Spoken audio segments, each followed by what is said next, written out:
ওজন যদি 1 মাসের মধ্যে অনেকটা কমাতে হয় এবং শরীরও সুস্থ রাখতে হয় তাহলে 3 মিনিট করে মাত্র 3টি ব্যায়াম রোজ সকালে বা বিকেলে করলেই ওজন কমতে থাকবে।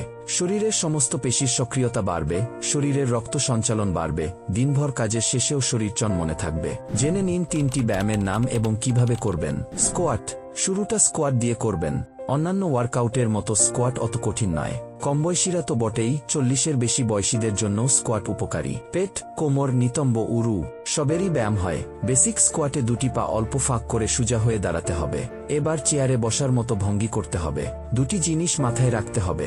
1. শরীরের উপরের অংশ সামনে ঝুঁকবে না, কাঁধ সোজা থাকবে, নয়তো কোমরে চাপ পড়বে।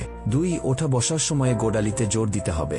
ওজন হাতে নিয়ে বেসিক স্কোয়াটও বেশ উপকারী। কেটল বেল বা ডাম্বেল হাতে নিয়ে স্কোয়াট করা যায়, তবে ওজন তুলে করতে হলে প্রশিক্ষকের পরামর্শ নিতে হবে।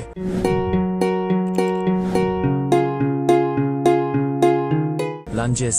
স্কোয়াটের পরে করতে হবে লাঞ্জেস। লাঞ্জেস খুব ভালো স্ট্রেচিং এক্সারসাইজ। নিয়মিত করলে পা, পেট, কোমর ও নিতম্বের মেদ কমবে, পায়ের পেশির জোর বাড়বে। একটি পা সামনে এগিয়ে হাঁটু ভাঁজ করতে হবে, আর একটা পা পিছনে দিয়ে স্ট্রেচ করে বসার মতো করে শরীর উপর নিচ করতে হবে, কাঁধ যেন সোজা থাকে। 3 মিনিট করে পা বদলে 2 পায়েই করতে হবে এই ব্যায়াম। Jumping Jack. শরীরের উপরের অংশ, নিচের অংশ সবেরই ব্যায়াম হয়। সারা শরীরের পেশির নমনীয়তা বাড়ে। এই ব্যায়াম করলে ওজন কমা ছাড়াও আরও নানা উপকার হয়। ব্যায়ামটির নাম জাম্পিং জ্যাক। এই ব্যায়াম যেমন কার্ডিওর মতো উপকার পাওয়া যায়, তেমনি সারা শরীরের স্ট্রেচিংও হয়। 2 পায়ের মধ্যে ব্যবধান রেখে দাঁড়াতে হবে। 2 হাত রাখুন মাথার উপরে। এই অবস্থাতেই লাফাতে হবে। লাফানোর সময় 2 হাত ও 2 পায়ের মধ্যে দূরত্ব কমে কাছাকাছি আসবে। প্রতিটি ব্যায়ামই 3 মিনিট করে করতে হবে।